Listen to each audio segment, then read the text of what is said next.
Emmanuel. Matthew 1:23.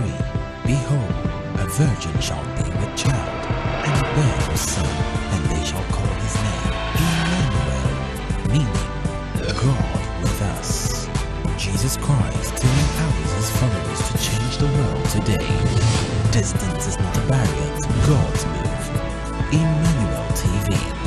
God with us. Avec nous.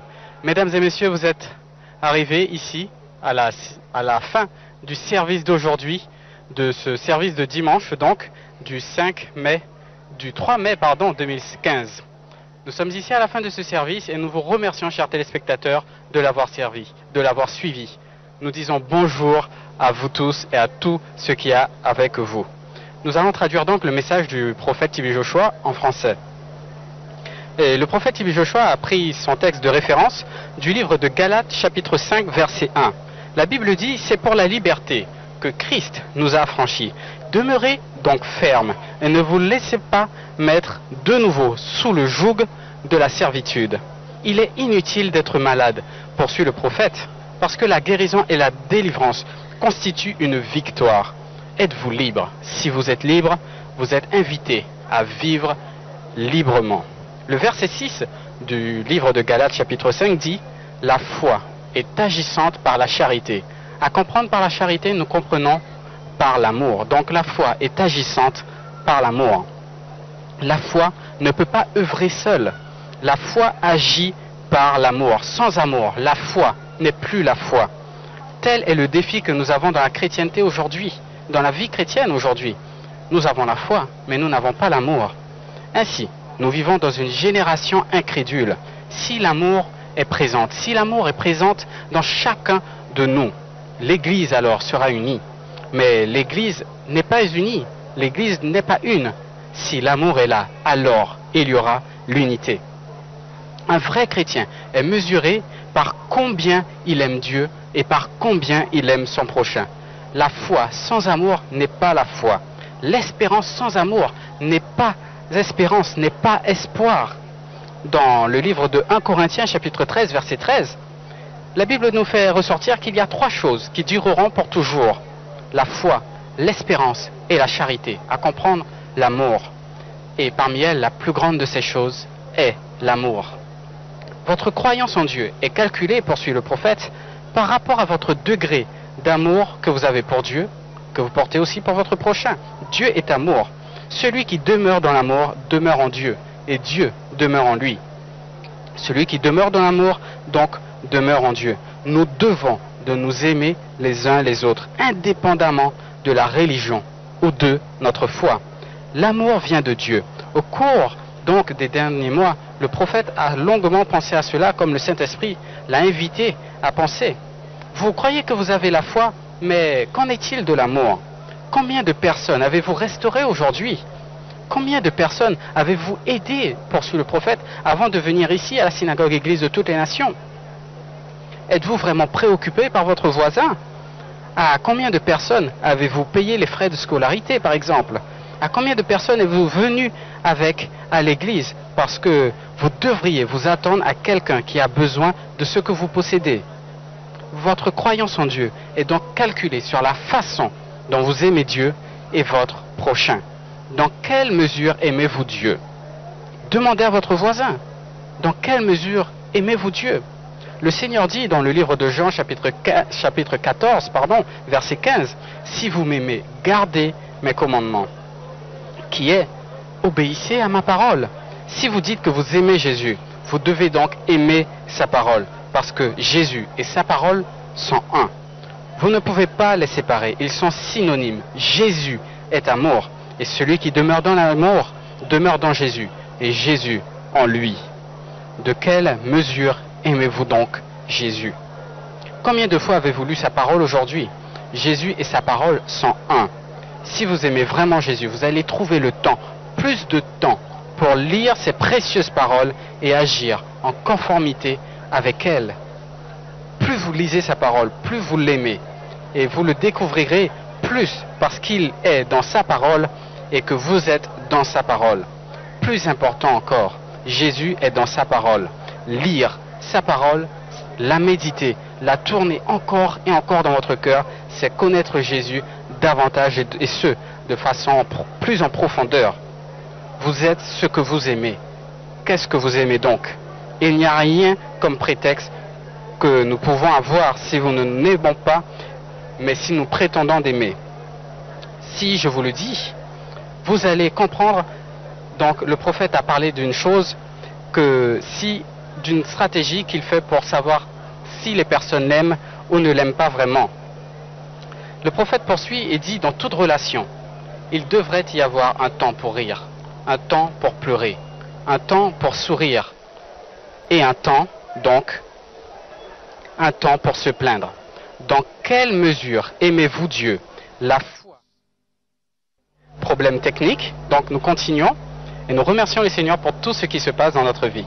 Donc le prophète poursuit et dit, dans toute relation, il devriez avoir un temps pour rire, un temps pour pleurer, un temps pour sourire et un temps pour se plaindre. Dans quelle mesure aimez-vous donc Dieu? La foi agit par amour. Notre croyance en Dieu est calculée sur le degré de l'amour que nous portons pour Dieu, pour lui. Savez-vous que l'aspect le plus important dans votre vie n'est pas votre argent, mais votre amour pour Dieu? Beaucoup de votre collègues ne sont pas dans l'église aujourd'hui. Si vous leur demandez pourquoi, ils vous diront que le moteur de la voiture a eu un défaut. Mais qui a donné la voiture? N'est-ce pas Dieu? Lorsque vous n'aviez pas de voiture, vous veniez à l'église. Mais maintenant que vous avez une voiture, elle est devenue un obstacle à votre vie chrétienne. Vous êtes ici dans l'église aujourd'hui, poursuit le prophète, car il n'y a aucune affaire sérieuse en dehors de votre vie. S'il y avait une affaire sérieuse, si votre banquier vous appelle et vous dit « Oh, nous avons reçu une importante somme d'argent et nous voudrions que vous veniez signer », alors vous ne serez pas venu au service le matin. Donc le prophète dit « Ma vie est mesurée par mon rapport à mon amour pour Dieu. Ma foi et ma croyance en Dieu sont calculées sur la façon dont je l'aime. » Me dites-vous encore ceci? Me dites-vous ceci, est votre plus belle vêture? Vous avez une meilleure tenue dans votre garde-robe, mais vous en choisissez une autre. Jésus dit à Pierre, « M'aimes-tu » Et il le dit 3 fois. Avant de lui confier une mission, Dieu lui a demandé, « Est-ce que tu m'aimes? M'aimes-tu » Si vous allez recevoir une mission de la part de Jésus-Christ, préparez-vous à répondre à cette question. M'aimes-tu? Si vous n'aimez pas votre frère, que vous voyez tous les jours, combien même alors pourrez-vous aimer votre Dieu que vous ne voyez pas tous les jours? Vous êtes ce que vous aimez. Regardez le cas de votre santé. Les aliments que vous aimez sont très bons et sont très mauvais. Certains prendront autant de sucre en buvant et en mangeant. Certains ajouteront davantage de sucre dans votre corps. Et cela n'est pas bon pour votre organisme. Les pensées de votre cœur reflètent votre personnage. Vous êtes ce que vous aimez. Vous dites que votre entreprise ne progresse pas. Et vous dites que vous avez aussi des cauchemars. Examinez-vous vous-même. Vous êtes ce que vous aimez. Vous aimez tellement l'argent et vous allez le chercher partout. Et cela ne vous dérange pas. Vous pouvez obtenir l'argent, mais vous êtes ce que vous aimez. Si vous aimez l'argent, alors vous n'aurez plus de place dans votre cœur pour le Seigneur Jésus-Christ. Si vous n'aimez pas le Seigneur Jésus-Christ, vous ne pouvez pas recevoir la grâce et la puissance d'être guéri, parce que Dieu sait que vous allez l'abandonner pour que votre ennemi puisse venir à vous. Ainsi donc, en évoluant, il y aura des moments difficiles. Si quelqu'un dit que la vie sera douce pendant longtemps, alors cette parole n'est pas véridique. La Bible dit que dans ce monde, il y aura des tribulations. Mais le Seigneur Jésus-Christ nous dit, prenez courage, car j'ai vaincu ce monde. La vie est tout. Il y a des bons moments, il y a des moments difficiles. Si vous n'êtes pas Dieu, alors dans les moments difficiles, vous révéleront qui vous êtes. Si vous êtes de Dieu, les moments difficiles révéleront alors qu'effectivement, vous êtes de Dieu. Parce que ces moments difficiles vont renforcer votre désir de vous rapprocher à Dieu et vous rendront de plus en plus fort. Votre vie est mesurée par votre amour que vous portez à Dieu. les téléspectateurs du monde entier pour suivre le prophète, vous savez, il sait que vous êtes sous l'influence de ce télécast, de cette télédiffusion. Vous êtes ce que vous aimez. Ceci a été la traduction du message d'aujourd'hui, du dimanche 3 mai 2015. Nous vous remercions de l'avoir suivi. Soyez bénis. If you would like to visit the Synagogue Church of All Nations, log on to our website www.scoan.org. Go to the Visit Us page, and for those from within Nigeria, you can call the 3 visit lines that appear on the website. For those from outside Nigeria, there are some frequently asked questions that will assist you in your visit procedure. Remember, it is essential that anyone from outside Nigeria should fill in the questionnaire. Please remember to answer every question that is asked, and after you have filled in the questionnaire, remember to click Send. Please note, you must wait to receive an invitation or confirmation of your visit from us before making any travelling arrangements or flight bookings. All communication with the Synagogue Church of All Nations should be through the following email address: info@scoan.org. We look forward to hearing from you. Emmanuel, God with us.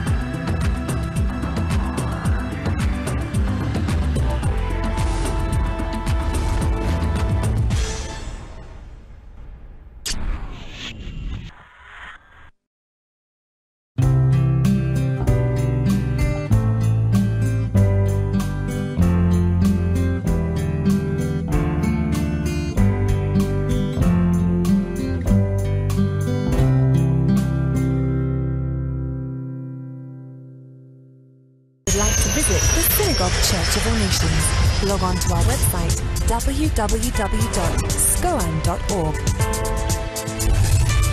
Go to the Visit Us page, and for those from within Nigeria, you can call the 3 visit lines that appear on the website.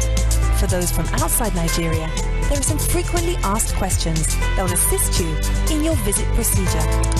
Remember, it is essential that anyone from outside Nigeria should fill in the questionnaire. Please remember to answer every question that is asked, and after you have filled in the questionnaire, remember to click Send. Please note, you must wait to receive an invitation or confirmation of your visit from us before making any travelling arrangements or flight bookings. All communication with the Synagogue Church of All Nations should be through the following email address: info@scoan.org. We look forward to hearing from you. Emmanuel, God with us.